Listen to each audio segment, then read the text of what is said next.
Месторождение Кумтор – одно из самых крупных в мире, но оно еще и самое высокогорное месторождение в северном полушарии.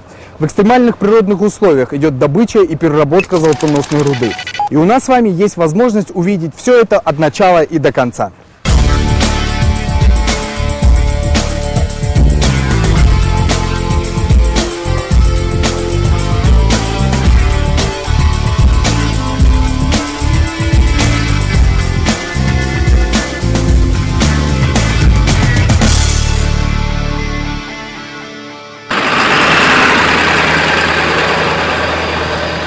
Месторождение, или, как его называют сами кумторовцы, сайт, что в переводе с английского означает «рудник», находится на высоте более 4000 метров над уровнем моря в условиях вечной мерзлоты.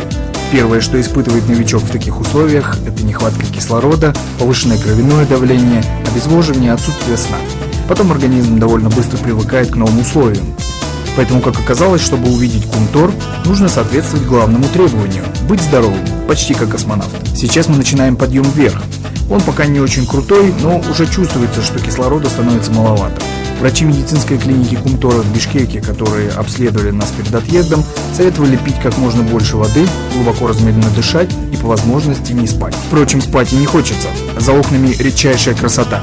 Сама технологическая трасса, по которой мы поднимаемся с южного берега Иссык-Куля на Кумтор, пролегает вдоль реки Барскон. Сегодня облачно, но иногда проглядывает солнце. Выпал снег, и пейзаж за окнами стал просто сказочным. Огромные ели, чистый снег искрится на солнце, и вершины прорезают своими пиками тучи. Технологическая трасса поражает не только окружающими ее красотами, но и своим качеством. Ни ухабов, ни кочек. Мы-то думали, что раз уж дорога горная, то и трясти будет сильно. Воображение рисовало эдакое ралли, но нет. Скажу вам, что не каждая улица в Бишкеке сможет сравниться с этой трассой. Да и правила дорожного движения соблюдаются тут жестко. Все пассажиры должны быть пристегнуты ремнями безопасности. На отдельных участках трассы введены ограничения скорости до 30 км в час. Местами запрещено останавливаться из-за угрозы схода лавин. Технологическая трасса длинная. Где-то 90 километров. И за сколько мы доберемся до сайта? Ну, нормальная погода, если будет. Километров 90, может, за 2 часа доберемся. А сегодня дорога сложная, вот, потому что снег, так много.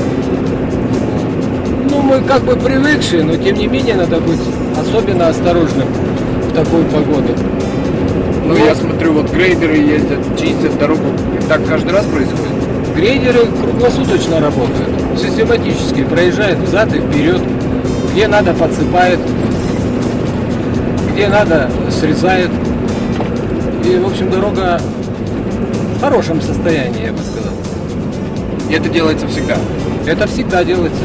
Этим кто-то занимается специально? Ну, специальный отдел есть.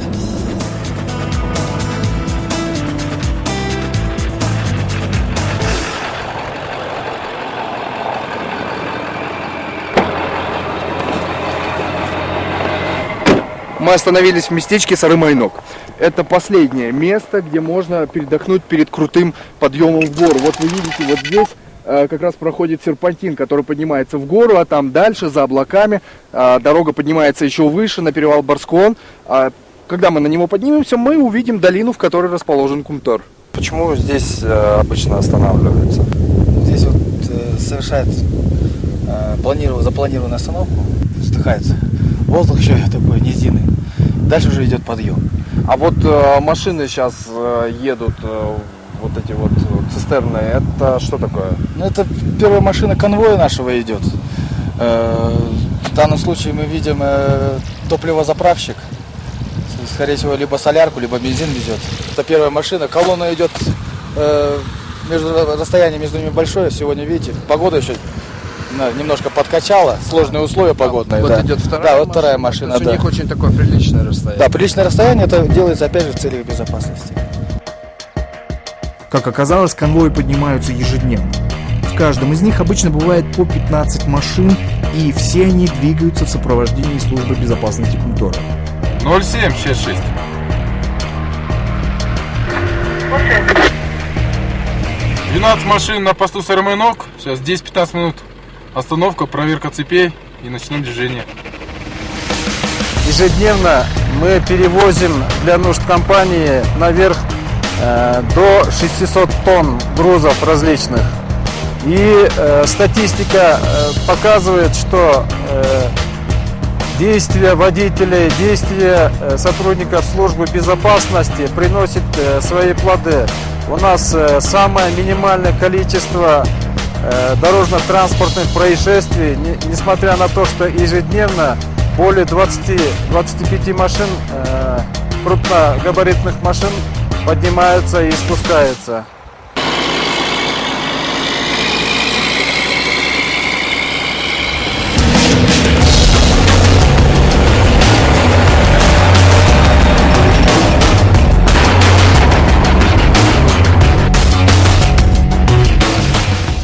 От Сырымойнока до перевала Барскон проходит самый сложный участок подъема. Здесь серпантин с 30 крутыми поворотами, поэтому машины двигаются медленно, особенно в таких погодных условиях, как сегодня. На этом участке нельзя обгонять конвой, поэтому мы следуем вместе с ним.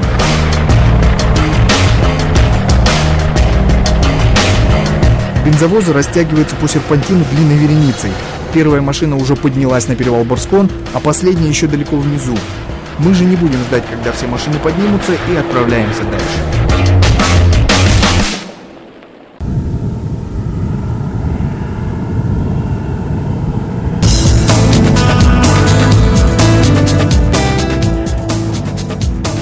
За перевалом Барскон открывается долина, в которой расположены месторождения. Здесь уже довольно холодно, дышится тяжелее, и каждое резкое движение вызывает одышку. А вокруг засыпанные снегом просторы. В мае, когда начинает сходить снег, здесь можно увидеть множество озер. Сейчас их просто не видно.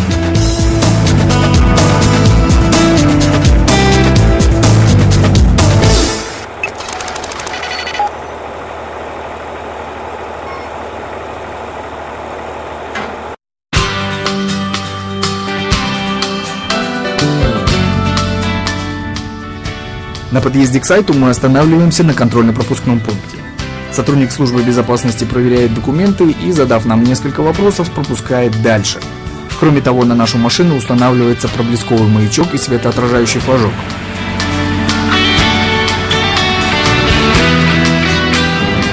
Анатолий, а зачем вот поставили на машину вот этот флажок и проблесковый маячок?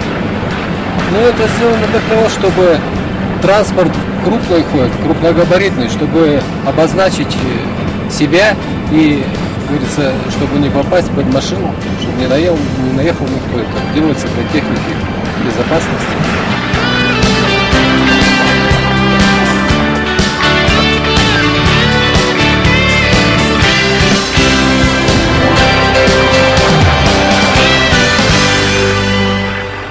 Прежде чем я попаду на сайт, мне необходимо пройти еще одну процедуру – личный досмотр.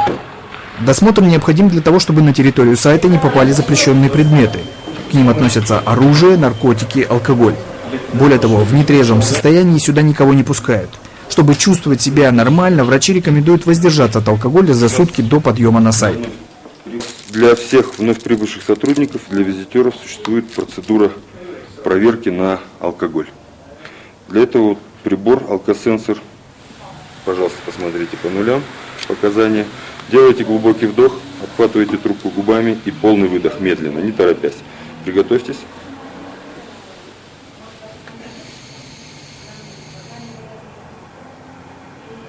Все, спасибо. В выдыхаемых парах алкоголя нет. Спасибо вам. У нас существуют определенные правила для всех въезжающих на рудник.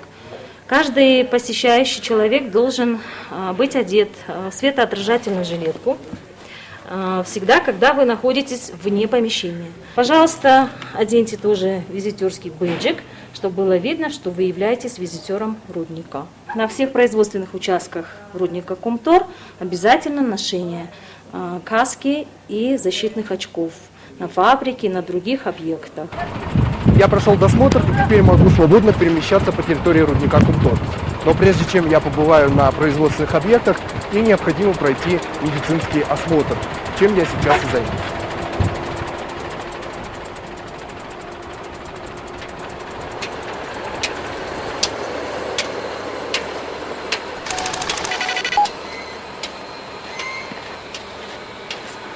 принципе, я достаточно здоровый человек, но чувствую здесь себя не очень комфортно, особенно когда поднимаюсь вверх или делаю резкие движения, чувствуется, что не хватает кислорода, поэтому нужно идти медленно и дышать глубоко.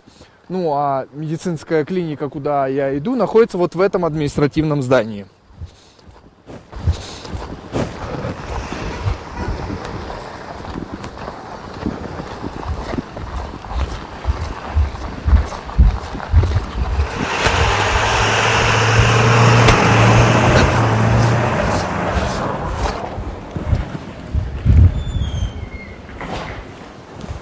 Все сотрудники Кумтора ежегодно в обязательном порядке проходят полное медицинское обследование.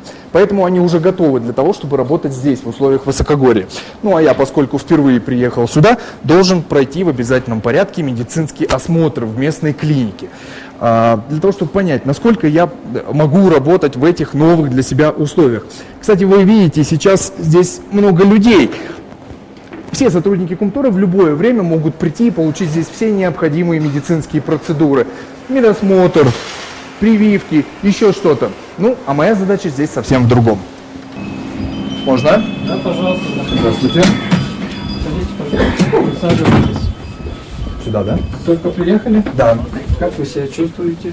Ну, немного необычно. Как-то вот тяжело дышится и немного необычно. Сейчас врач с помощью вот этого вот аппарата определит мое артериальное давление, частоту пульса и уровень насыщения крови кислородом. Все три параметра показывают, в каком состоянии находится мой организм. Желательно, чтобы давление не превышало 130 на 85, а содержание кислорода было не менее 80-85%. Если организм здоров, то показатели будут в норме или близкими к ней. А вот если человек болен или употреблял накануне поездки на рудник алкоголь, то давление будет зашкаливать. Для того, чтобы адаптация проходила намного легче, нужно следовать таким простым правилам. Это нужно будет просто глубже дышать первые дни, помедленнее ходить, пить побольше жидкости, потому что я говорил ранее, что влажность здесь очень низкая, и на ночь не переедать. Если бы мои показатели не соответствовали норме, а тем более если бы мне стало плохо, то в медпункте мне могли бы оказать всю необходимую помощь. Например, разместили в барокамере. С помощью этой установки, помещая пациентов именно с горной болезнью, данную установку, мы можем опустить их на уровень моря. То есть, соответственно, создать более комфортные условия. Кроме того, медпункт оборудован так, чтобы оказывать первую помощь при травмах, несчастных случаях, инфарктах и инсультах. Но в этой комнате мы проводим различные манипуляции, проводим инъекции. Это кушетка для проведения, эта комната вообще предназначена для проведения экстренной медицинской помощи. К счастью, за все время пребывания на Кумторе нам не довелось стать свидетелями несчастных случаев, поэтому мы попросили сотрудников рудника показать, как бы работали все службы в случае, если один из сотрудников получил производственную травму. Итак, предположим, рабочий гаража получил сильный ушиб колена.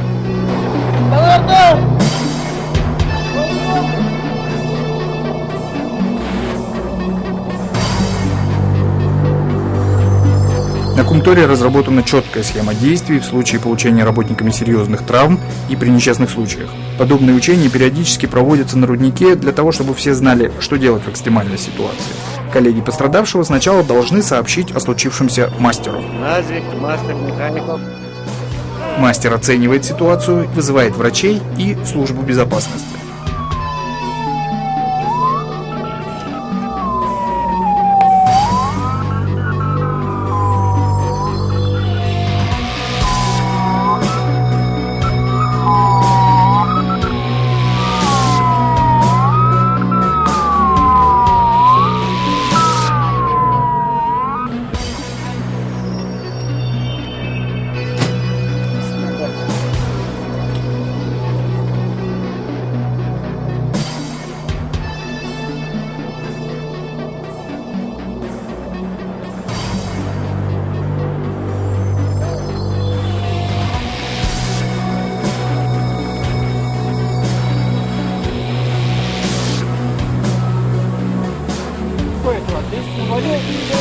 Уроки в дом делаете? Нет. Смотри, как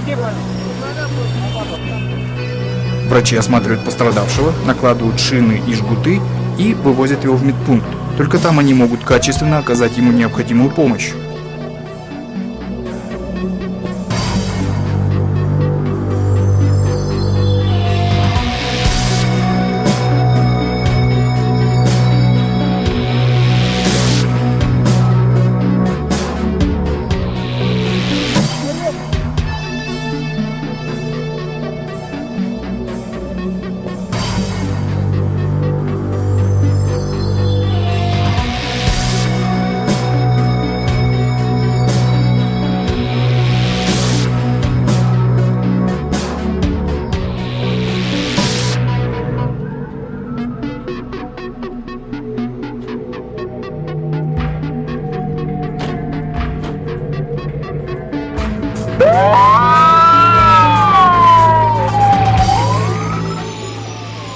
Время от времени кунторовским врачам приходится оказывать экстренную медицинскую помощь и тем, кто не является сотрудниками компании. Это чабаны, охотники, альпинисты. Все врачи проходят у нас практику. Вот они ездили в Южную Африку. Каждый из них имеет сертификат по кардиологии и по травме. Я могу спокойно работать? Ну, в принципе, учитывая ваши показатели, учитывая ваше состояние, я думаю, вы можете находиться на данной высоте. Ну вот, медосмотр пройден удачно, и я могу заселяться в лагерь.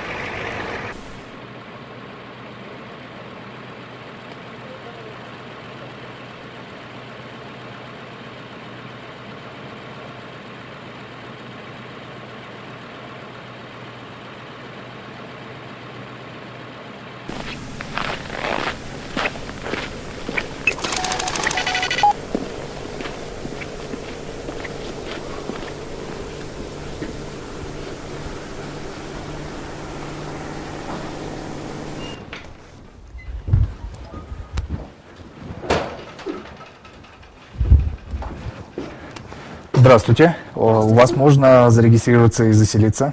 Да, конечно. Нас предупреждали о вас. Мы вам сейчас предоставим комнату. Скажите, вы у нас первый раз? Да, в первый раз. Да, хорошо. Я вас провожу.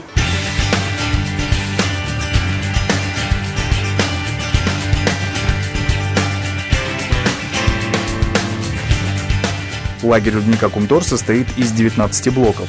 Все они соединены одним длинным коридором. В каждом блоке имеется 1, 2 или 4-комнатные комнаты. Одновременно в лагере могут разместиться 1700 сотрудников компании и работники подрядных организаций.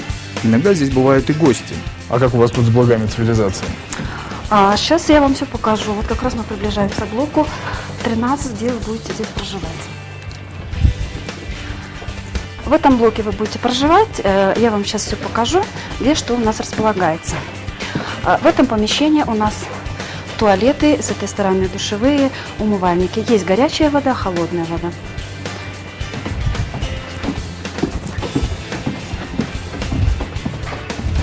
Здесь у нас прачечная. Есть сушильные машинки, есть стиральные машинки. Если вам необходимо что-то постирать, вы можете воспользоваться нашей прачкой.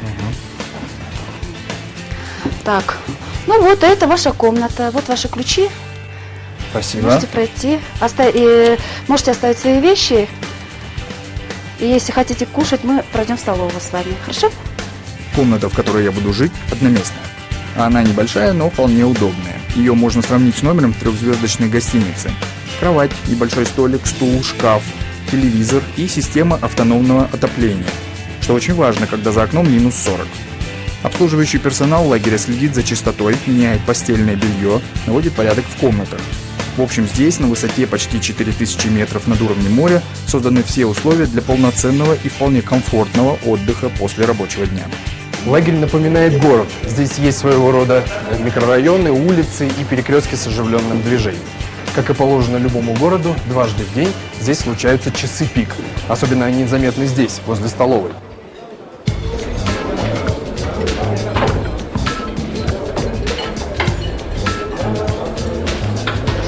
Ну что ж, воспользуюсь возможностью и попробую, что готовят местные повара. Ну, здесь находятся салаты. Я, пожалуй, возьму себе немного помидоров, ведь нам советовали не переедать в первые дни. Здесь сладкое, ну, пожалуй, нам это не нужно. Здравствуйте. Если можно, 2 котлеты и картошки фри.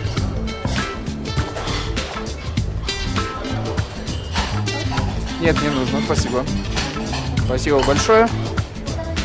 И все это теперь я попробую. Кумторовские повара предлагают как европейские, так и национальные блюда. Европейскую кухню курирует канадский шеф-повар, а привычные борщ, лагман или бешбармак готовят наши повара. В меню каждый день всегда есть рис, картофель, говядина, баранина, свинина, фрукты и овощи. 2 раза в неделю в меню появляется куриное мясо, а раз в неделю – рыба. Каждый работник может выбрать то, что ему по вкусу. Есть можно все, что хочешь и сколько хочешь. В условиях высокогорья питание должно быть полноценным, но врачи советуют не переедать, чтобы не набирать лишний вес. Мы вот это у нас будет гуляш сегодня из говядины. Лидия Ташбаева работает на руднике практически с первых дней. Это сейчас есть все условия, говорит она, а раньше приходилось рубить лед на реке, чтобы набирать воды, вручную чистить картофель и резать мясо. На высоте пришлось учиться и готовить по-другому. В принципе, все то же самое, только то, что оно здесь готовится, намного больше времени занимает во время готовки. Часа на 2, на 3 некоторые. Это связано с тем, что... Да, это связано с тем, что высокогорье, что недостаток кислорода. Сейчас работа на кухне максимально механизирована. Тяжелую и нудную работу выполняют специальные аппараты, иначе было бы сложно прокормить такое количество людей. Вообще столовая – это целый комбинат, который, как и рудник, работает круглосуточно. Причем кухня Кумтора всегда славилась своим разнообразием. Каждую неделю кумторовские повара готовят блюда из 1,5 тонн баранины, 2,5 тонн говядины. Ежедневно уходит до 100 литров молока и 4000 куриных яиц. Вот это все мясо, получается, мы получаем из каракола местные свои. Можно сказать, 80% продуктов мы приобретаем в Кыргызстане. Редко что из приготовленного кумторовскими поварами остается. Съедается практически все, а лучшая похвала для повара – это чистые тарелки. В свободные минуты в лагере можно найти занятия по душе. Любители спортивного отдыха могут попотеть в спортзале, поиграть в бильярд или настольный теннис. Есть в лагере библиотека и намазхана. Как и везде, здесь любят отмечать праздники с размахом, но только без алкоголя. И гулянки до утра здесь запрещены, ведь распорядок дня на предприятии довольно строгий. На часах 10 вечера, и мне пора ложиться спать, потому что завтра очень рано вставать, в 4:30 утра. Кстати, обратите внимание, что в коридоре никого нет. Дневная смена уже спит, потому что ей тоже вставать в 4:30. Ну а мой первый день на Кумторе подходит к концу. Я пока не узнал, как делается золото, и поэтому с нетерпением жду завтрашнего дня.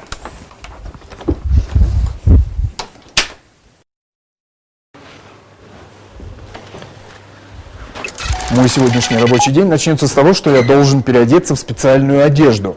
Вот у меня есть шкафчик, в нем уже висит такой вот комбинезон. Он тонкий, от мороза не защитит, но его задача в другом. Он должен защитить одежду от грязи. Кроме того, на нем есть вот такие вот светоотражательные элементы. Также мне дали теплую курточку. Она тоже оснащена вот такими вот светоотражательными элементами. Все тот же защитный жилет. Обязательно каска и очки, без них нельзя появляться на объектах. Ну и ботинки. Они очень плотные, в них есть металлические вставки, которые защищают ноги от падения каких-то тяжелых предметов. И они, кроме всего прочего, еще очень теплые. Вот чтобы все это надеть, понадобится какое-то время, тем более с непривычки. Ну что ж, приступим.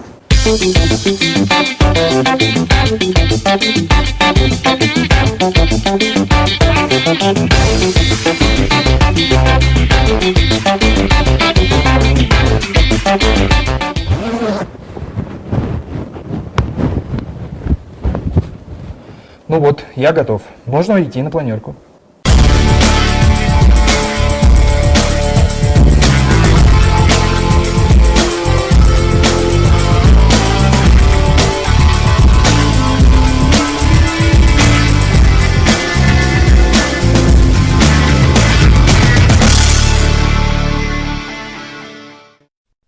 Кумторг – крупнейшее горнодобывающее предприятие Кыргызстана. Каждый день только на руднике работает более 1500 сотрудников компаний и подрядных организаций. Работа идет круглосуточно в 2 смены, каждая по 12 часов. И для того, чтобы весь этот многотысячный коллектив мог работать слаженно как часы, перед началом каждой смены в каждом подразделении проводится планерка. Вот сейчас мы присутствуем на планерке.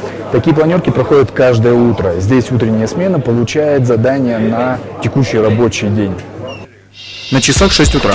Обычно планерка начинается с того, что старший горный мастер раздает задания своим сотрудникам. В яме на нижнем горизонте у нас работают 2 эскалатора, 28 и 23. Анвар 40, 12:40. Также идешь вдоль бермы идем. Слева оставляешь место. Может быть, рядом станет второй какой-то другой эскалатор. 25-й Талас Дельмейс. Значит, вы работаете здесь, зачистка стены. На этих же планерках старший горный мастер разбирает нарушения техники безопасности, которые были допущены сотрудниками предыдущей смены. Это очень важно. Каждое, даже мелкое нарушение техники безопасности разбирается и принимаются меры, чтобы не допустить серьезных происшествий. Тут же вся смена узнает и о времени взрывов на карьере, которые происходят практически каждый день. Без взрывов не обойтись. Чтобы добыть золотоносную руду, приходится убирать тысячи, а то и миллионы тонн пустого спрессованного скального грунта. Взрываем, значит, в яме, нижний горизонт, где взрываем, и на верхнем горизонте взрывы у нас будут, на нижнем и на верхнем. В это же время в соседнем помещении проходит планерка отдела буровзрывных работ. Здесь горный мастер со своими подчиненными также обсуждает место, время и технические детали предстоящих взрывов. Bugün saat 2'de взрыв. Топшоп. Эрбу опасно.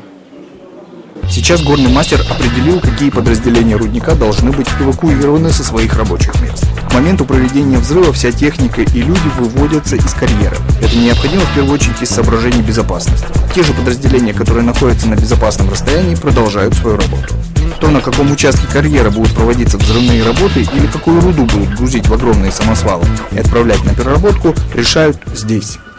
Наш горный инженерный отдел занимается планированием, перспективным планированием, краткосрочным планированием горных работ на карьере. Горный инженерный отдел образно можно назвать мозгом всего рудника. Здесь определяют не только место взрывных, буровых и горных работ. В этом отделе решается в том числе и то, сколько руды будет отправлено на переработку. Фабрика должна работать непрерывно. Каждый день ее простое очень дорого обходится компании. Поэтому сырье, то есть золотоносная руда, должны поступать сюда в таком количестве, чтобы ее переработка и извлечение золота шли постоянно, без перегрузок или наоборот простой. Планирование, грамотное распределение сил и средств, а также ответственное отношение сотрудников к своим обязанностям составляют основу эффективной работы рудника. Без всего этого было бы невозможно добывать золото в таких тяжелых условиях. Но вернемся на планерку в отдел буровзрывных работ. Есть у планерок и приятная сторона. Здесь отмечают сотрудников, которые строго соблюдали правила техники безопасности. В компании существует целая система поощрения сотрудников за соблюдение ТБ. Тебя не только похвалят, но и премию дадут. Тем же, кто проработал на предприятии без потерь рабочего времени 5 лет, вручают золотой значок и сертификат. За 10 лет безопасной работы – часы. Тех же, кто трудится на Кумторе уже 15 лет, награждают золотым перстнем. Мне довелось поработать во многих точках земного шара. И могу сказать, что кыргызские сотрудники, работающие на Кумторе, это люди трудолюбивые, очень умные и очень честные, которые открыто высказывают свое мнение и пожелания. И, пожалуй, самое главное, они умеют трудиться чрезвычайно безопасно. Для этого здесь созданы все условия. Мы одно из самых безопасных золоторудных предприятий в мире. После планерок все отправляются на рабочие места. Техника безопасности запрещает сотрудникам передвигаться по территории предприятия пешком, поэтому к месту работы все отправляются на вахтовках.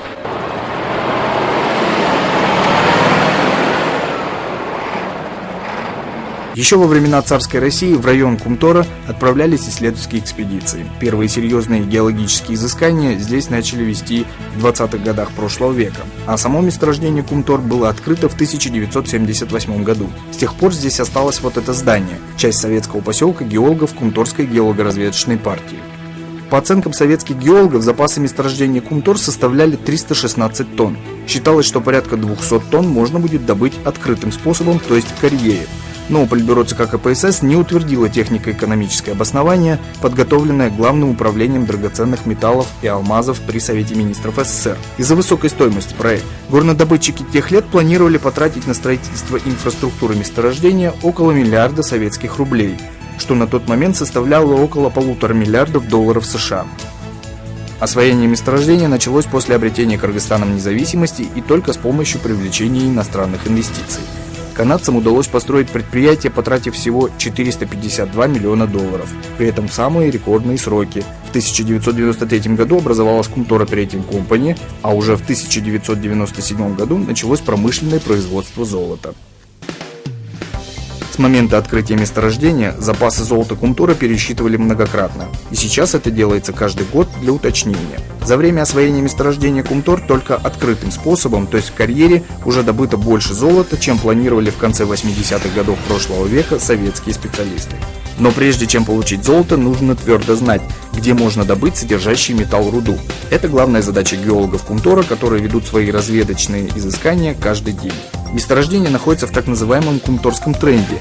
Это своего рода Тяньшанский золотой пояс, который образовался более 200 миллионов лет назад. Этот пояс прослеживается с востока Кыргызстана от верховья реки Сарыджас до запада Узбекистана. Желтого металла здесь еще много.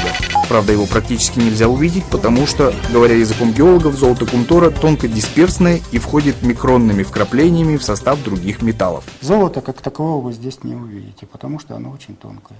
Оно в пределах 5 микрон. То есть оно входит в состав вот этого минерала под названием пирит?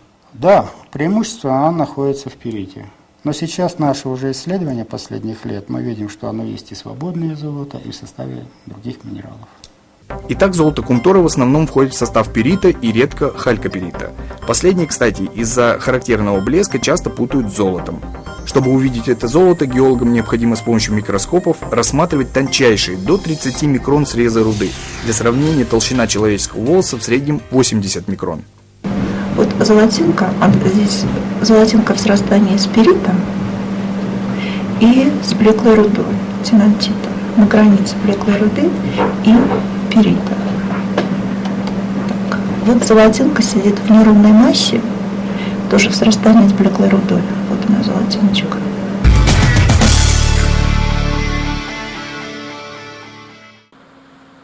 С помощью буровых установок в разных точках месторождения день и ночь ведутся поиски золота. Из недр земли извлекаются керны, исследуя которые геологи определяют, есть ли на этом участке золото, а если есть, то сколько его. Вот прямо сейчас идет процесс бурения. Вот эта вращающаяся часть под углом 68 градусов входит постепенно в землю. Скорость вращения 1600 оборотов в минуту. Когда она дойдет до такого уровня, к ней присоединят еще одну, и процесс бурения продолжится. Сейчас уже прошли 270 метров, а нужно пройти более 600. Легко идет бурение или нет? Да, нормально идет. То есть, в принципе, не самый сложный участок? Да, не самый сложный развес. А где сложнее еще? Сложнее было в карьере, было сложнее, потом на участке Сарыкор. Там сложный развес и соответствующие трудности. Бурение за счет чего производится? Каким способом? Бурение производится вращательным способом с подачей насоса воды на забой и путем вращения и стирания породы. Роман уверяет, что работать на этой точке легко, но на самом деле это испытание для настоящих героев, ведь все происходит на высоте 4 с лишним тысячи метров над уровнем моря и на сильнейшем морозе.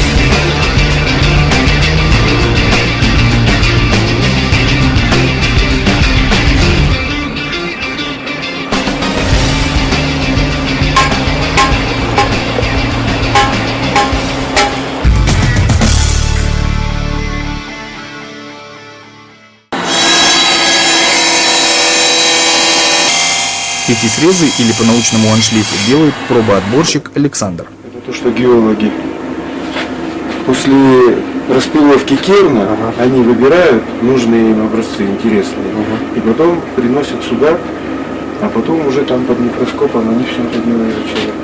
Впрочем, для того, чтобы определить наличие золота, не всегда помогают аншлифы. Иногда в отшлифованных кусочках руды видны только вкрапления перита и халькоперита.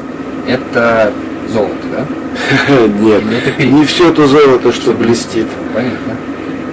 Это разные минералы, и они вот так ведут себя в проходящем свете. Все эти образцы делаются из руды, которая буквально вытаскивается из глубин земли. Эти длинные стержни, керны, получаются при бурении скважин. В каком вот из вот этих вот кернов есть гарантированно есть золото?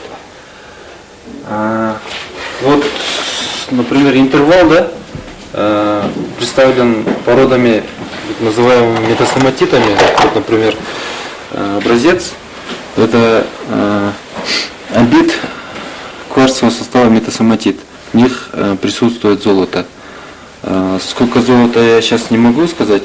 Мы сейчас его сперва будем описывать, документировать и опробовать. Потом эти пробы пойдут на анализ. Окончательный и бесповоротный вердикт, если в той или иной точке геолого-разведочных работ золото, выносится в этой лаборатории. Мы являемся пробирной аналитической лабораторией, которая непосредственно проводит анализы руд, поставляемых с разных отделов. Это геология, геологоразведка, то есть это алмазное бурение.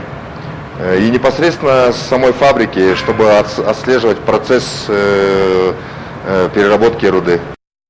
Пробирно-аналитическая лаборатория появилась на Кумторе раньше, чем многие другие объекты, в том числе и золотоизвлекательная фабрика. Оно и понятно, геологоразведка началась здесь на несколько лет раньше, чем было произведено первое промышленное золото.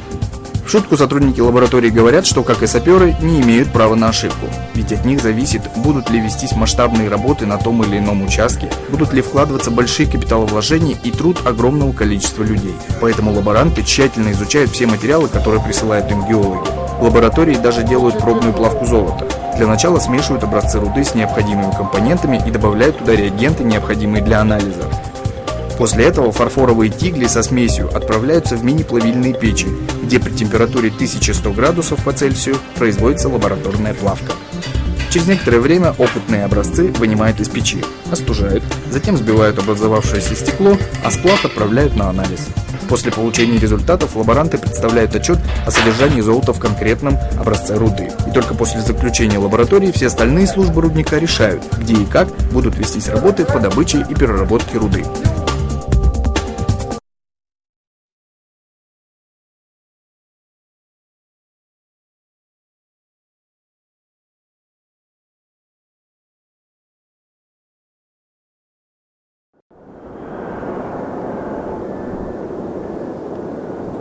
Карьер – грандиознейшее творение человеческих рук. Когда-то на этом месте был пик высотой 4200 метров над уровнем моря. Сейчас же люди уходят все глубже в землю. Там залегает богатое золотом рудное тело. Кумтор – одно из самых высокогорных месторождений в мире. В подобных сложных условиях золото добывают только в Перу. На визитеров вид кумторовского карьера производит разное впечатление. Одних пугает его глубина, других восхищает достижение технического прогресса и возможности современного человека изменять ландшафт в соответствии со своими потребностями. Сейчас я нахожусь в так называемой золотой яме. Это самое дно карьера. Здесь очень богатые по содержанию золота руды. И вот именно здесь сегодня произойдет взрыв. За моей спиной сейчас идут буровые подготовительные работы. Готовятся 152 скважины, куда чуть позже зальется взрывчатое вещество. И через несколько часов этого места уже существовать не будет. При добыче полезных ископаемых без взрывов не обойтись. Чтобы добыть руду, нужно раздробить горную породу, спрессованную за миллионы лет в прочные скалы. Только после этого здесь сможет работать техника.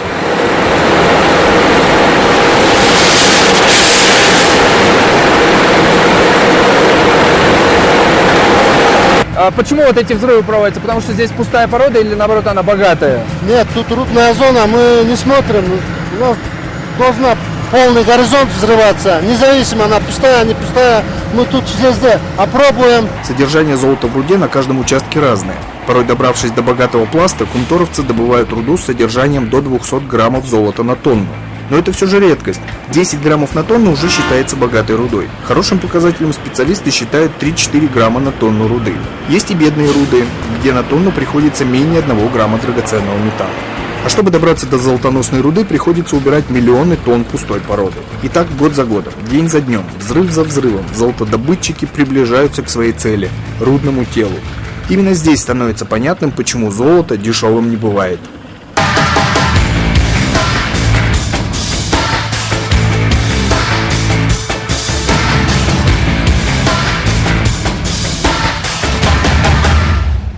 Тут же из каждой скважины геологи берут образцы для изучения.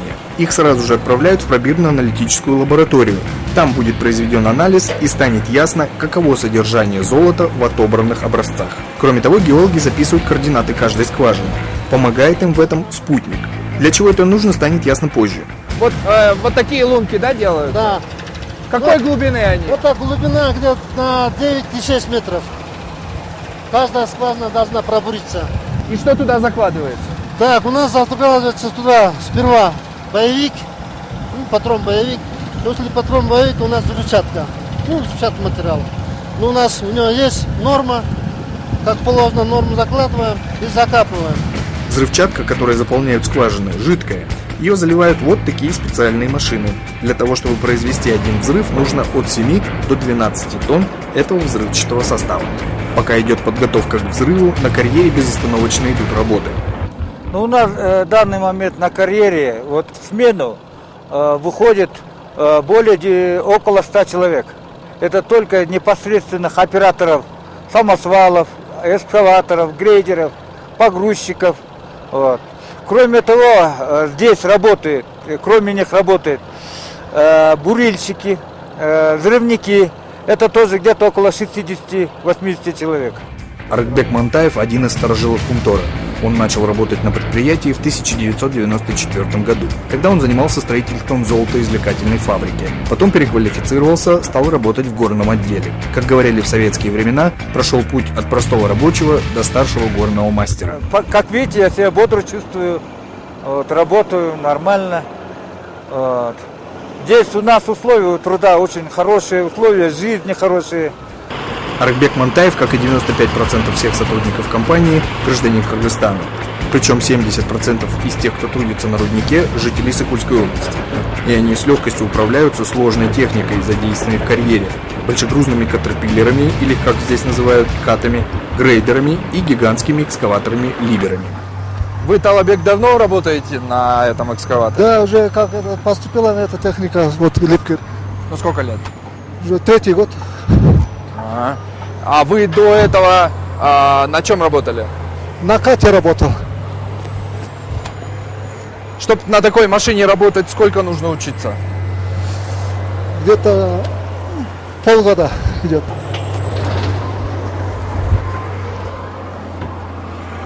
Это ваша кабина? Да. Так. Сесть можно? Можно. Это стрелу поднимает вверх. Стрелу поднимает. То есть вот с помощью этого джойстика можно управлять вот этим ковшом и поднимать? Поднимать и отпускать. А этим, соответственно... Это поворачивать платформу, башню. Вот башню, в которой мы сейчас находимся. Да. То есть здесь все настолько автоматизировано, что, в общем, особого труда... Просто нужно в этом разбираться. Да, разбираться надо. Современная горная техника требует не только умения просто водить машины. Необходимо усвоить и самые современные технологии, в том числе и спутниковые. Применение системы глобального позиционирования GPS позволяет диспетчерам горного отдела эффективно координировать работу техники в карьере. Или, к примеру, самосвал, подъезжая к экскаватору, передает сигнал, что он готов к погрузке. А когда загружен необходимый объем, компьютер экскаватора сообщает, что отгрузку необходимо прекратить. Поэтому те, кто сидит за джойстиком экскаватора, здесь называют операторами, а не водителями. Пустая порода, в которой нет золота, вывозится на отвал. На отвал, в общем, на отвал вывозится в сутки, это 2 смены. Каждая смена, если считать по 80 тысяч кубов, в общей сложности 160 тысяч кубов. Если в тоннах, 500 000 тонн в сутки мы вывозим. А вот руда, из которой будет извлекаться золото, транспортируется на дробилку.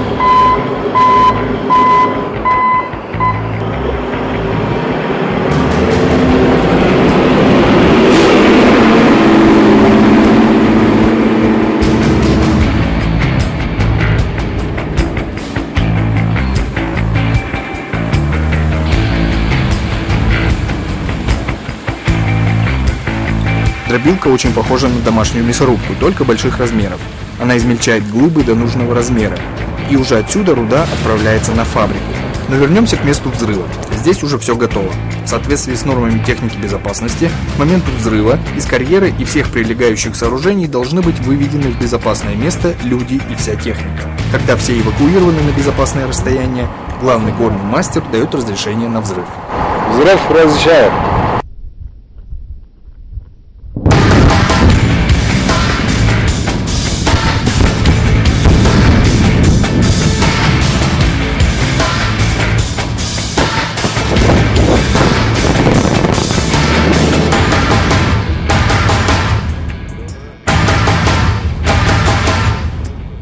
Всем спасибо, можете дать команду отбой. Первыми на место взрыва приезжают взрывники. Они проверяют, все ли заряды сработали и нет ли опасности для людей и техники. Затем в карьер начинает въезжать техника. А на месте взрыва появляются геологи.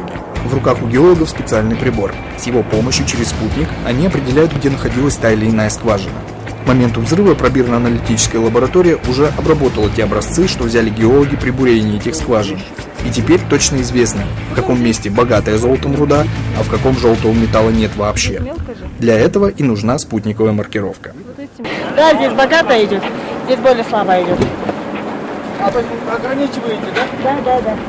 Каково содержание золота в руде можно определить по цветам лент, которыми отмечают участки на месте взрыва. High grade, то есть участки с высоким содержанием золота, от 10 и более граммов на тонну руды, помечают зелеными лентами. Далее идет medium grade, от 5 до 10 граммов драгоценного металла на тонну руды.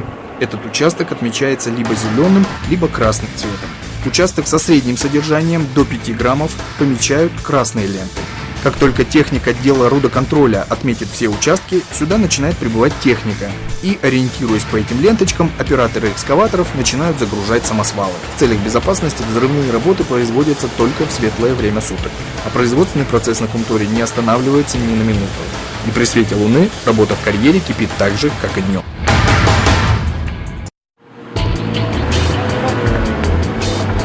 Само рождение Кумтора стало возможным благодаря автотранспорту. Машинами доставляли все необходимые строительные материалы, технику, продукты питания по крутым виражам серпантинов, сюда, на высоту более 4000 метров. Сейчас же новое поколение техники позволяет эффективно работать и добывать золото в тяжелейших природных условиях. Кумтор – это царство гигантских машин.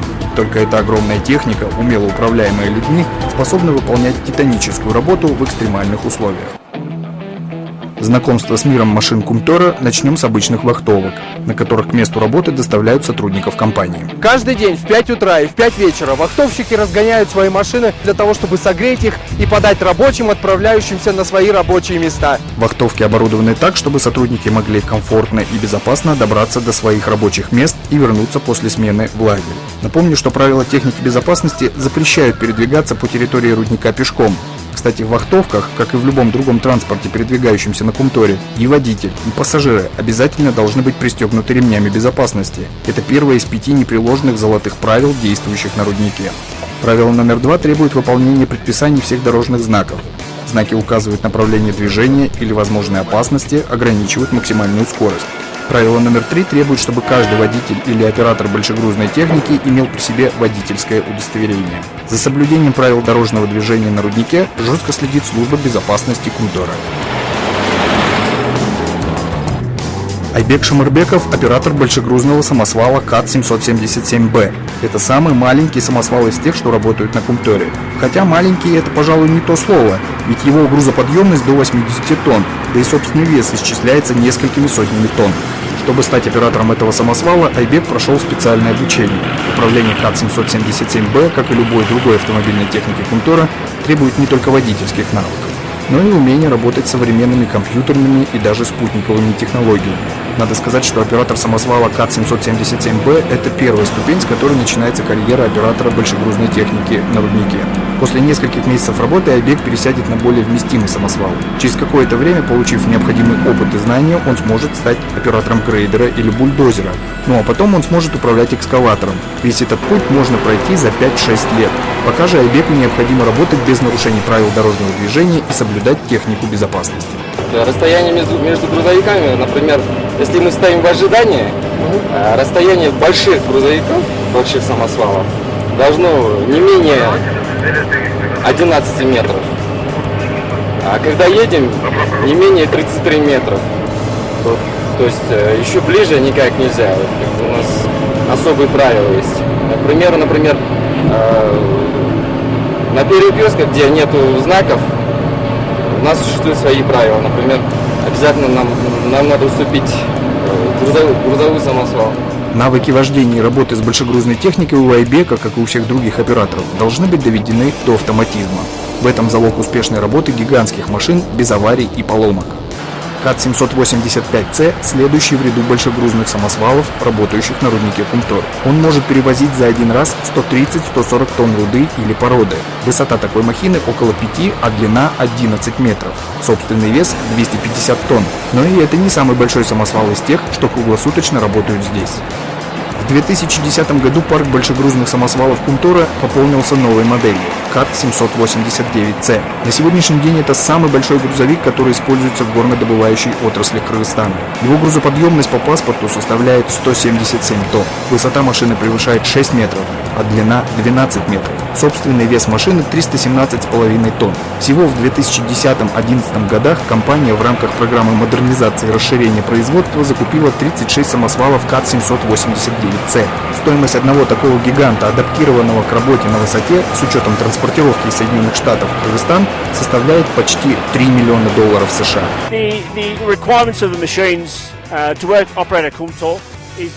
Требования, предъявляемые к технике, которая используется здесь, на Кумторе, это прежде всего способность работать в высокогорных условиях. И, конечно, в этих климатических условиях, которые порой достигают минус 40 градусов.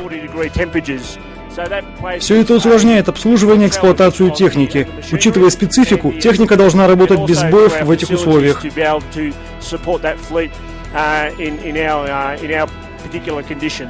Обслуживанием всей автомобильной техники занимаются две автомастерские, на которых работает около 500 человек.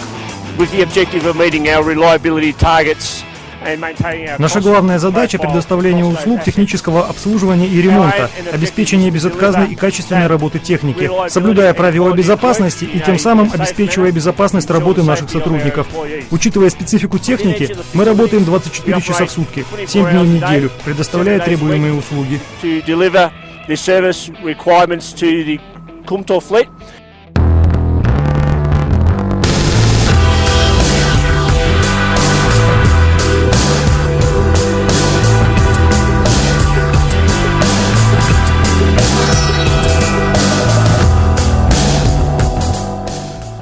Тут у нас делается 3 ремонта. Первое – капитальный ремонт, вторая – сборка идет, и третий – текущий ремонт.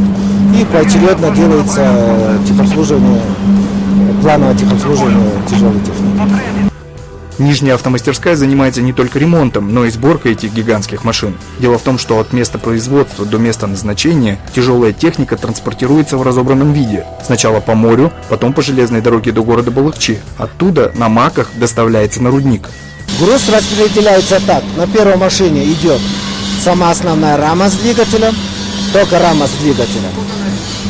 Но она в общем количестве весит она 138 тонн, ну 140 тонн. Потом передние подвески идут, кузов делится на 3 части, потом здесь сваривается.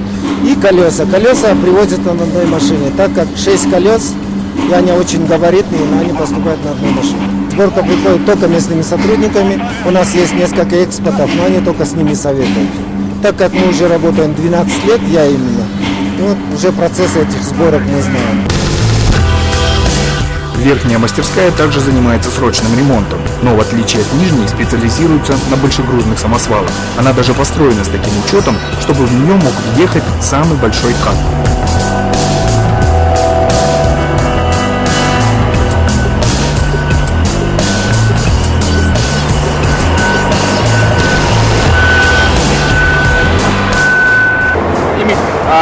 Вот почему чаще всего ломается здесь техника? Потому что, наверное, работает 24 часа в сутки, практически не останавливается, поэтому ломается в основном из-за этого. Ну, это не зависит от высокогорья, погоды, каких-то специфических... Это тоже влияет, конечно, чуть-чуть, там, холод и так далее. Ну, в основном когда то, что-то у вас сломается, вы детали откуда берете? Вам их привозят или вы их здесь делаете? У нас здесь на склад привозят запчасти, потом мы отсюда уже заказываем, сюда привозят нам в гараж. А здесь станки у вас есть какие-нибудь, чтобы подогнать? Да, мы сами делаем гидравлические шланги для экскаваторов, ну, для всей техники, которая здесь у нас находится, фирмы Caterpillar, Либер есть экскаватор у нас. Какие обычно возникают трудности с ремонтом? Ну, трудности в любом деле, конечно, есть, но в основном то, что это очень большая техника, запчасти все оборотные части, они очень тяжелые, вот это в основном трудность. Опасность. У такого самосвала ката, сколько хотя бы там, я не знаю, одно колесо весит? Ну, около 500 килограмм, плюс-минус. А вот у таких бульдозеров, вот эти вот ковши? Ну, самая маленькая запчасть весит где-то около 100 килограммов. Ну, там, не считая мелких деталей, я имею в виду оборотные части. И доходят там до 2-3 тонн бывает. Пятое из непреложных золотых правил Кумтора запрещает эксплуатировать машину с неисправным рулевым управлением или тормозной системой. Сам водитель не имеет права делать даже мелкий ремонт своей машины, поэтому ежедневное производство требует от сотрудников автомастерских предоставления высокого уровня сервиса. Все нужно делать быстро и качественно, особенно если ремонт, предположим, экскаватора, погрузчика или самосвала, приходится осуществлять на месте поломки. Работы механикам предостаточно. Автопарк Кумтора внушительный. Без учета административного транспорта только карьерной техники порядка 160 единиц. Среди них 9 экскаваторов Липхер и 6 катерпиллеров, 16 гусеничных и 4 колесных бульдозеров, 11 грейдеров, 84 большегрузных самосвала. Причем, согласно планам модернизации производства, техника будет обновляться, а парк гигантских самосвалов расширяться.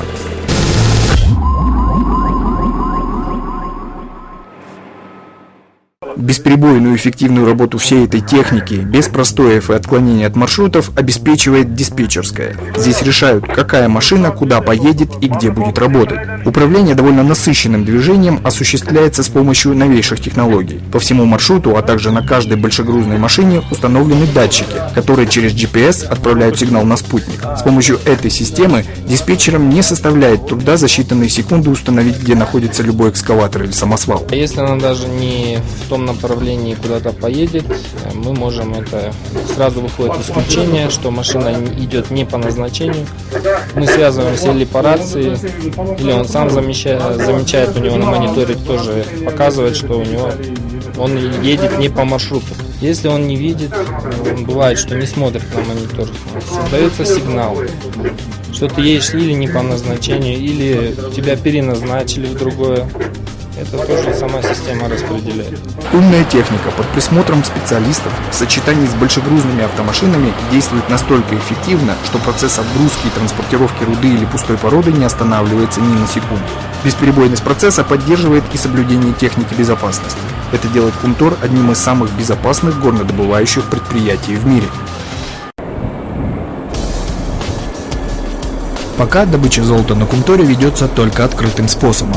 В 2006 году были уточнены запасы золотоносной руды, отработка которых возможна только подземным способом. Поскольку цены на золото росли, строительство подземного рудника стало экономически оправданным. Для того, чтобы подойти к руде, в 2007 году начались работы по проходке. Нет, не шахты, а наклонных стволов, или как их еще здесь называют, порталов. Как объясняют специалисты, шахтами принято называть вертикальные выработки породы, а на Кумторе подземные работы ведутся под уклоном в 9 градусов. По проекту подземную добычу будут осуществлять с помощью двух уклонов. Сейчас проходка, то есть прокладывание стволов вглубь земли, идет с обеих сторон. В итоге обе выработки должны соединиться на глубине 300 метров под землей. Как и в карьере, основные горные работы под землей производятся с помощью взрывов.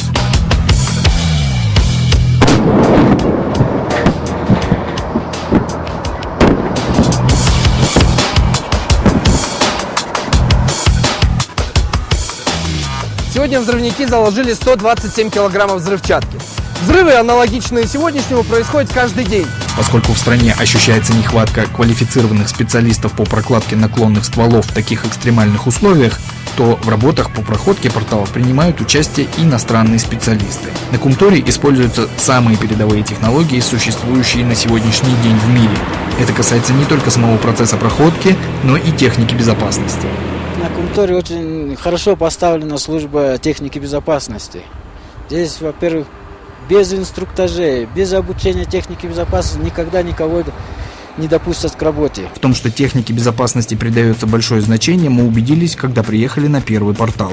Здесь нас встретил инженер по охране труда Данияр Касымалиев. Он будет сопровождать нас в экскурсии по первому стволу подземной выработки, где на момент съемки прошли 620 метров. Но прежде... Вкратце мы должны пройти вводный инструктаж для посетителей. Прежде всего, я хотел бы вас ознакомить, у нас есть система вывешивания жетонов, она первоначально очень необходима, про нее нужно знать.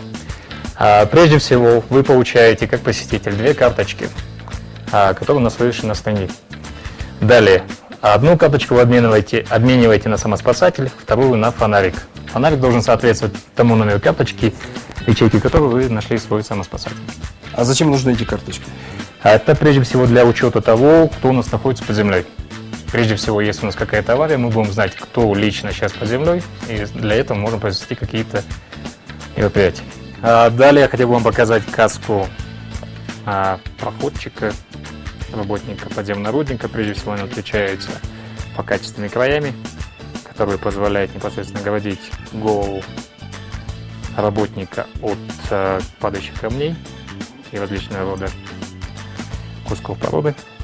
Далее, непосредственно отличие от основной каски есть приспособление для крепления фонарика, а также для его шнура.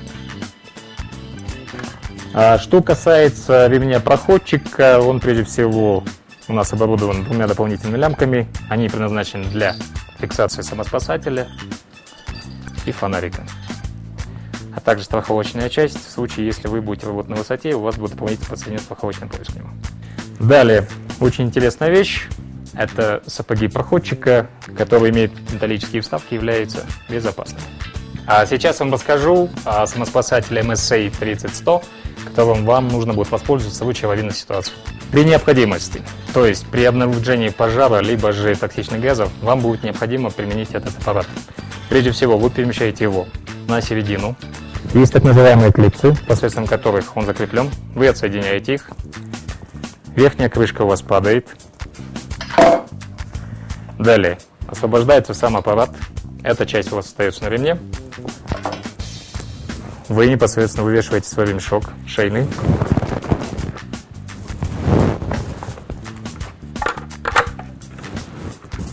Далее вставляете ротовую часть. Делайте 2 вдоха. Пользуйтесь, так скажем, специальным креплением для носа. Исследуйте ближайшую камеру убежища. После обстоятельного инструктажа и выполнения необходимых процедур мы готовы к тому, чтобы попасть внутрь выработки. Перед самым входом в портал установлены предупреждающие знаки, которые регламентируют работу внутри ствола. Уклон у проходки небольшой, всего 9 градусов, поэтому внутри перемещаются и осуществляют все работы на автомобильном транспорте. Поскольку пространство ограничено, то здесь есть только одна полоса, поэтому максимальная скорость, с которой можно передвигаться автотранспорту, всего 15 км в час. Проходчики внутри ствола тоже перемещаются в основном на транспорте. Если же они идут пешком, то должны держаться правой стороны. А если машина, я смотрю, машина ездит, как в таком случае? В том случае, если любой самоходное оборудование передвигается или там встречу, вы должны остановиться, осуществить визуальный контакт. Вы это делаете посредством своего фонарика. Машина останавливается, вы этим проходите. После того, как вы прошли, соответственно, продолжает двигать свое движение. В портале довольно шумно из-за калориферных холодильных установок, расположенных под специальным покрытием стен. Калориферные установки поддерживают определенную температуру, не ниже плюс 2 градуса и не выше 26 градусов выше нуля. Условия вечной мерзлоты сохраняются путем набрызга бетона на сетку. Это, кстати, одна из особенностей порталов Кумтора. Поддержание вечной мерзлоты необходимо для того, чтобы не осыпалась порода. Время от времени в стенах портала встречаются ниши. А что вот здесь находится, Данияр? Это ниша безопасности. Она предназначена для укрытия рабочего персонала в случае чрезвычайной ситуации. В данном случае... Вот сюда они могут зайти, да, и... Да. В данном случае они могут сюда зайти и укрыться. Как вы видите, у нас есть занавес, который позволяет загерметизировать данную нишу. И какие средства защиты здесь есть? Ну давайте зайдем внутрь, я вам покажу.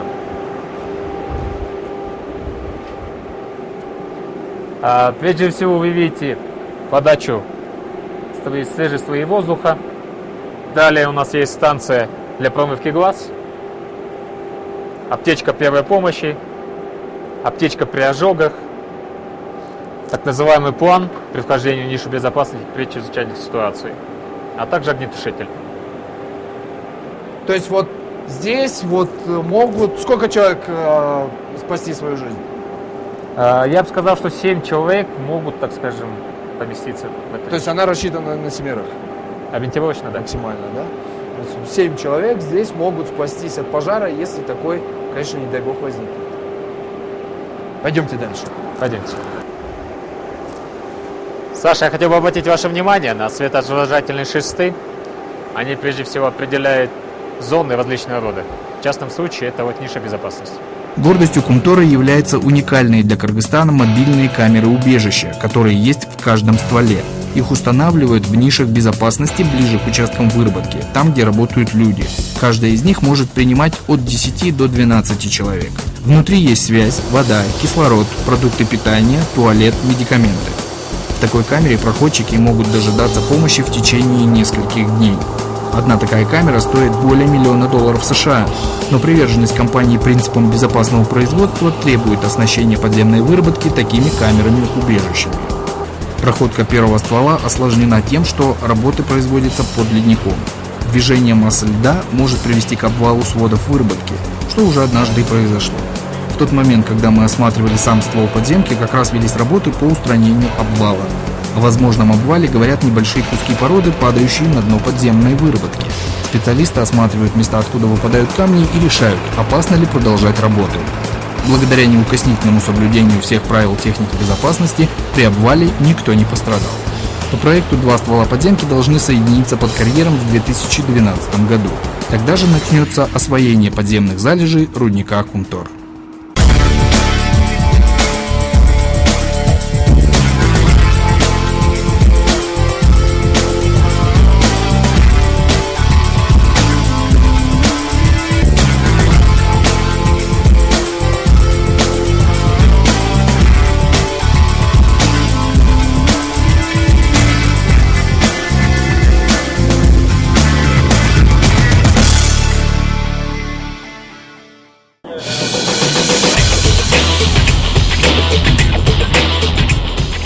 Настало время узнать, как же из темно-серой, непривлекательной на вид руды извлекают золото.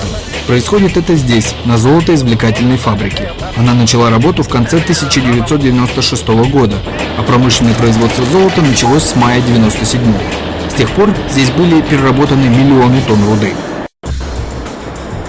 Сам процесс извлечения золота из руды весьма сложен. Связано это с тем, что золото Кумтора, как мы уже говорили, тонкодисперсное. То есть вкраплено в руду мельчайшими крупицами, которые-то и увидеть невозможно. Разобраться в процессе извлечения нелегко, но мы попробуем это сделать. Итак, с дробилки на фабрику поступает первично измельченная порода. Размер каждого куска не должен превышать 20 сантиметров. Для того, чтобы извлечь золото из руды, ее необходимо буквально измельчить в пыль. Поэтому вот такие куски руды попадают сюда, в мельницу полусамоизмельчения. Там они сталкиваются друг с другом и вот с такими большими тяжелыми металлическими шарами. При столкновении руда измельчается и превращается вот в такую массу, которую можно сравнить скорее со сметаной. И вот она попадает сюда, в шаровую мельницу, где продолжает измельчаться, сталкиваясь вот с такими небольшими металлическими шарами. Кстати, вот можно увидеть, что получается в конце. Незаметно ничего практически. Похоже на молоко. Но это еще не все. В получившейся массе предстоит пройти процесс флотации. Флотация – один из общепринятых методов обогащения полезных ископаемых. Для обогащения руды на Кумторе применяется пенная флотация. С помощью флота машин, которые подают на дно камер с раствором воздух, и специальных реагентов, металлурги добиваются вспенивания золотосодержащего раствора. пирит, в который вкраплены частички золота, прилипает к пузырькам воздуха и поднимается на поверхность, образуя пузырьки, подобные мыльным. Это и есть золотой концентрат. Пустая же порода оседает на дне. Пузырьки, на поверхности которых и сосредоточен пирит, так и плавают поверх раствора. Машина постоянно снимает золотую пену и отправляет ее на промывочный очиститель. Полученный после флотации концентрат отправляется вот сюда, на вторую шаровую мельницу. Здесь маленькие частички сталкиваются вот с такими небольшими металлическими шарами. И даже не измельчаются, и стираются. Размер каждой частички становится не более 20 микрон. Вот можно посмотреть, здесь фактически чистая вода. Но и это еще не предел. Теперь полученная масса должна отправиться на ультратонкое измельчение. Уникальность технологии Кумтора именно в том, что руда измельчается до мельчайших частиц. Так легче извлекать золото. Поэтому из второй шаровой мельницы маленькие частички отправляются сюда, в мельницу ультратонкого измельчения. Здесь вал вращается со скоростью 320 оборотов в минуту. Частички трутся друг об друга, как вот такие вот маленькие металлокерамические шарики. В итоге получается пыль, из которой фактически извлекают золото. Золотая пыль отправляется в чаны выщелачивания. В процессе выщелачивания используются цианиды, известь, воздух и уголь. Вся эта каша вместе крутится, и из раствора ионы золота сорбируются на поверхности активированного угля. Затем этот уголь отделяется с помощью грохотов и поступает на участок десорбции, где происходит процесс сначала кислотная промывка, это вскрытие поверхности угля или, можно сказать, очистка поверхности угля. Затем уже этот очищенный уголь, он попадает в десорбционную колонну, где золото вымывается обеззолоченным раствором. Затем раствор, насыщенный ионами золота, поступает в отдельный танк. Оттуда дозированно он подается в электрованны. Там поочередно стоят катоды и аноды. На поверхности катодов оседает золото в виде порошка. Потом эти катоды в специальной ванне отмывают от золотого порошка. Затем порошок поступает в пресс-фильтры. Там он собирается и готовится к плавке. На саму плавку мы попадем чуть позже. Особенность руды на Кумторе постоянно подталкивает компанию совершенствовать способы извлечения мельчайших частиц драгоценного металла из руды. Для этого закупается новое оборудование, для этого же привлекаются опытные специалисты, которые внедряют новейшие методы и технологии. Улучшение у нас идет постоянно. Это мы на достигнутом никогда не останавливаемся. Сочетание новейших технологий и профессионализм сотрудников позволило добиться существенных результатов. На сегодняшний день золотоизвлекательная фабрика Кумтора не только самая высокогорная, но и входит в пятерку лучших фабрик мира по уровню извлечения золота из руды.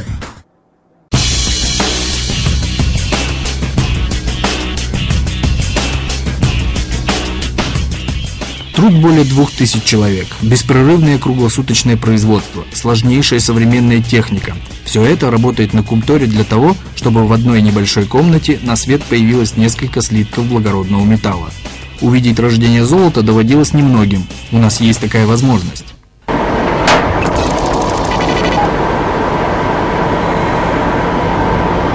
Здравствуйте. Я слушаю вас. Я пришел ознакомиться с тем, как выплавляется золото. Разрешение у меня на посещение есть. Пожалуйста, проходите на место досмотра и вкладывайте из кармана все металлические ячейки. Вот, вся ячейка.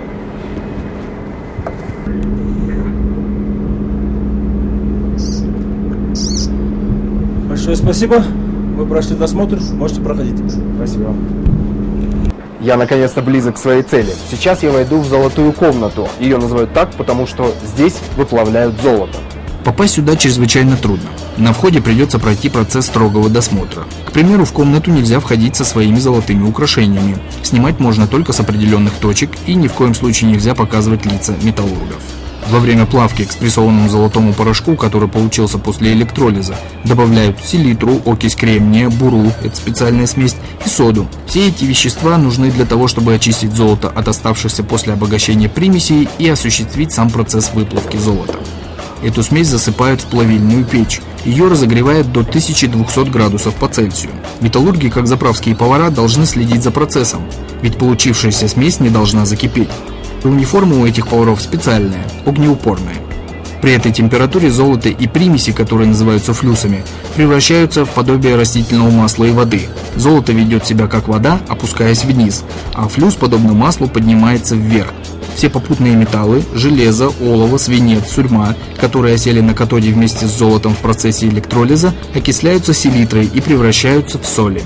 В процессе плавки золото начинает отделяться от флюса. Металлурги очень хорошо видят разницу флюса и золота. Это позволяет им убрать флюс из плавильной емкости. Для того, чтобы потом в пробирно-аналитической лаборатории установить содержание золота в слитках, металлурги берут пробы. Для этого они используют специальные стеклянные вакуумные колбы. Их опускают в расплавленное золото. Нижняя часть стеклянной колбы расплавляется, и под воздействием вакуума золото поднимается вверх. Стекло снаружи разбиваем.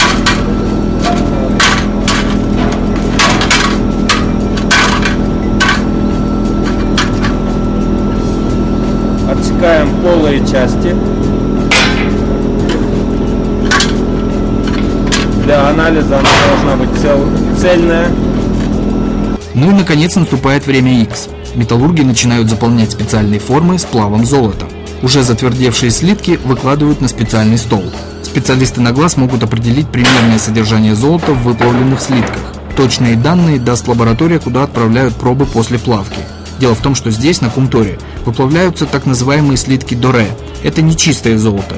В них содержится до 80% драгоценного металла, а также присутствуют примеси серебра и меди. В иные дни отливают такие слитки, где содержание серебра выше, чем содержание золота.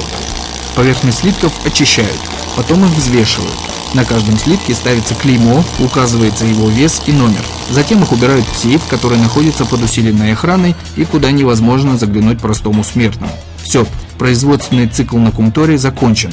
Несколько небольших слитков золота и есть результат неустанной работы нескольких тысяч людей. Ты всегда испытываешь удивление, когда впервые видишь первый отлив золота.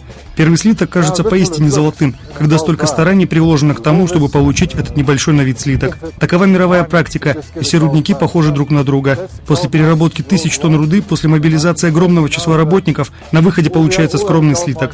Такова уж особенность нашего производства. И также трудно достается золото на Кумторе.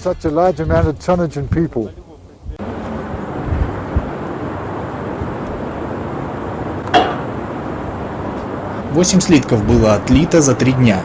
Их общая масса 183 килограмма, и стоят они где-то $7 миллионов США. 2500 сотрудников компании и около 1000 подрядчиков трудились и трудятся, чтобы появились эти слитки. Слитки доре – конечный продукт Кумтора. Чтобы золото превратилось в чистый банковский слиток в 4 девятки, его отправляют на аффинаж в Карабалтинский завод. Но этот процесс, как и продажа золота за пределы Кыргызстана, находится в ведении государственного концерна «Кыргызалтын». К продаже золота Кумтор не имеет никакого отношения. На сегодняшний день Кумтор – это крупнейшее горнодобывающее предприятие Кыргызстана. Его роль в экономике страны столь велика, что общий объем внутреннего валового продукта считается с учетом работы Кумтора. Кумтор – это четверть всей промышленности страны. Он дает более трети национального экспорта и является крупнейшим налогоплательщиком Кыргызстана. Ежегодно предприятие перечисляет более $100 миллионов в виде налогов в бюджет и прочих обязательных платежей. 24 часа в сутки, 365 дней в году Кумтор работает как часы. И все это возможно благодаря грамотному распределению ресурсов, четкому планированию, профессионализму и слаженности работы специалистов, высочайшей трудовой дисциплине и неукоснительному соблюдению техники безопасности. Только так возможно добыть руду и извлечь из нее мельчайшие крупицы золота на высоте 4000 метров над уровнем моря, преодолевая сложнейшие природные условия Тянь-Шанских гор Кыргызстана.